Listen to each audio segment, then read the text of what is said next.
اعوذ باللہ من الشیطان الرجیم، بسم اللہ الرحمن الرحیم۔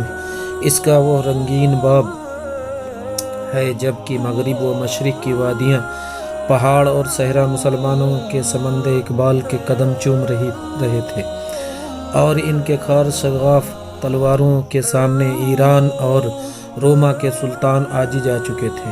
یہ وہ زمانہ تھا جب کہ ترکستان، اندلس اور ہندوستان کی سرزمین مسلمانوں کی قوت تسخیر کے امتحان کی دعوت دے رہی تھی۔ بصرہ سے کوئی 20 میل کے فاصلے پر سرسبز و شاداب نخلستان کے درمیان ایک چھوٹی سی بستی تھی، جس کے ایک سیدھے سادے مکان کے صحن میں صابرہ، ایک ادھیر عمر کی عورت، عصر کی نماز پڑھ رہی تھی۔ دوسرے طرف 3 بچے کھیل کود میں مصروف تھے۔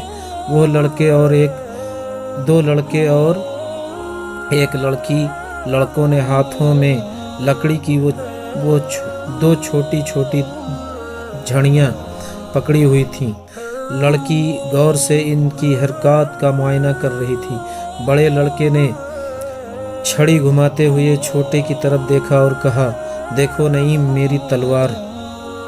چھوٹے لڑکے نے بھی اپنی چھڑی گھمائی اور کہا، "میرے پاس بھی تلوار ہے، آؤ ہم جنگ کریں، تم رو پڑو گے۔" بڑے لڑکے نے کہا، "نہیں، تم رو پڑو گے۔" چھوٹے لڑکے نے جواب دیا، "تو پھر آؤ۔" بڑے نے تن کر کہا۔ معصوم بچے ایک دوسرے پر وار کرنے لگے اور لڑکی قدرے پریشان ہو کر یہ تماشا دیکھنے لگی۔ اس لڑکی کا نام اجرا تھا۔ چھوٹے لڑکے کا نام نعیم اور بڑے کا نام عبداللہ تھا۔ عبداللہ نعیم سے 3 سال بڑا تھا۔